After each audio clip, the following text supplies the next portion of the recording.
Sepulang sekolah, aku mengikuti suara yang tidak pernah ada. After school, I followed a voice that never existed. Sepulang sekolah hari itu, aku mendengar namaku dipanggil dari kelas kosong. Masalahnya, sekolah sudah sepi, dan suara itu bukan suara manusia. After school that day, I heard my name being called from an empty classroom. The problem was, the school was already deserted, and that voice was not human. Jam dinding menunjukkan pukul 5 sore. Lorong sekolah panjang dan gelap. Teman-temanku sudah pulang, hanya aku yang tertinggal karena hukuman membersihkan kelas. Tas sudah di pundak, aku berjalan menuju gerbang. Lalu, Iskandar! Aku berhenti. The wall clock showed 5 in the afternoon. The school hallway was long and dark. My friends had gone home. I was the only one left, punished to clean the classroom. My bag was on my shoulder as I walked toward the gate. Then, Iskandar, I stopped. Ada siapa? Siapa itu? Tidak ada jawaban. Hanya suara langkah dari lantai 2. Who's there? Who are you? No answer. Only the sound of footsteps from the second floor. Suara itu terdengar lagi. Kali ini, suara temanku, Raka.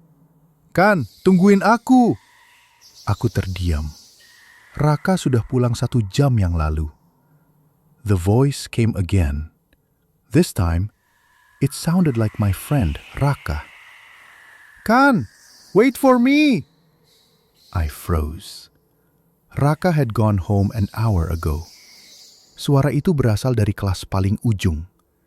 Pintu kelas tertutup, tapi lampunya menyala. Raka, ini nggak lucu. Tiba-tiba, pintu terbuka sendiri. The voice came from the last classroom. The door was closed, but the light was on. Raka, this isn't funny. Suddenly, the door opened by itself. Di dalam kelas, ada seseorang berdiri membelakangiku. Seragam sekolah, tas yang sama, rambut yang sama. Itu, aku. Kamu telat. Inside the classroom, someone stood with their back facing me.